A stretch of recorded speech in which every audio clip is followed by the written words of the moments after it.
તો આણંદના લીગડાથી સૈયદપુરા થઈ લીંબાસીને જોડતી મોટી નહેરમાં સિંચાઈ વિભાગ દ્વારા કરવામાં આવેલી કરોડો રૂપિયાની કામગીરી સામે ગંભીર સવાલો ઊભા થયા છે।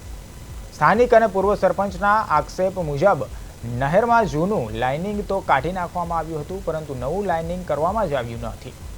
નહેરમાં પાણી છોડવામાં આવતા જ રફ કામગીરીની પોલ ખુલી ગઈ હતી અને અનેક જગ્યાએ નહેરની સાઇડો ધોવાઈ ગઈ હતી।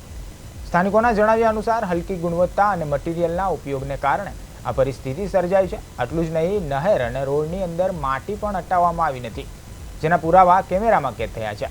વારંવાર રજૂઆત કરવા છતાં સિંચાઈ વિભાગના અધિકારીઓ કે એન્જિનિયરો સ્થળ પર ડોકાતા નથી, જેના કારણે કોન્ટ્રાક્ટરો બેફામ બન્યા હોવાનો આક્ષેપ સ્થાનિકોએ કર્યો છે। આ સમગ્ર મામલે તંત્રના ઉચ્ચ અધિકારીઓ તપાસ અને જવાબદાર સામે કડક કાર્યવાહી થાય તેવી પ્રબળ માંગ ઉઠી છે।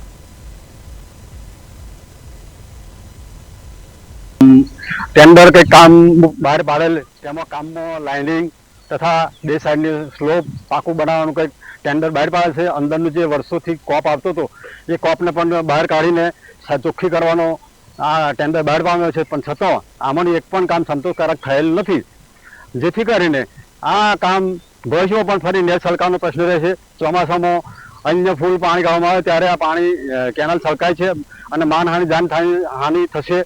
અને હાલમાં જે લાઇનિંગ કરેલું હતું એ આ કામ ચાલુ હતું ત્યારે ટેન્કરો તથા મોટી મોટી જેસીબી મશીનો જવાથી અંદરનું જે કરેલું લાઇનિંગ બિલકુલ તૂટી સૈયદપુરાને જોડતી મોટી નહેરની પાણી ન હોવાને કારણે કામગીરી ચાલુ કરવામાં આવી હતી।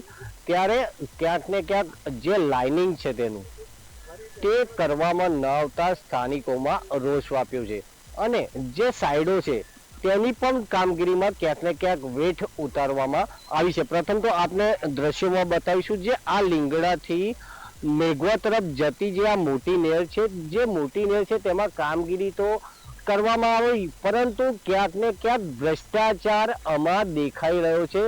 જે સાઇડો છે તે સાઇડો ધોવાઈ અને પાણીમાં વહી ગઈ છે। ક્યાંક ને ક્યાંક જો વાત કરીએ તો અમુક જગ્યાએ માટી પણ અંદર નાખવામાં આવી છે। લાઇનિંગ જે કરવામાં આવ્યું નથી તેને લઈને પણ ક્યાંક સ્થાનિકો અહીંયા રોષે ભરાયા છે। સ્થાનિકોએ ઉગ્ર ઉપલા અધિકારીઓને પણ રજૂઆત કરી છે, ગાંધીનગર તેમજ કેન્દ્ર સરકારને પણ આને લઈને રજૂઆત કરી છે।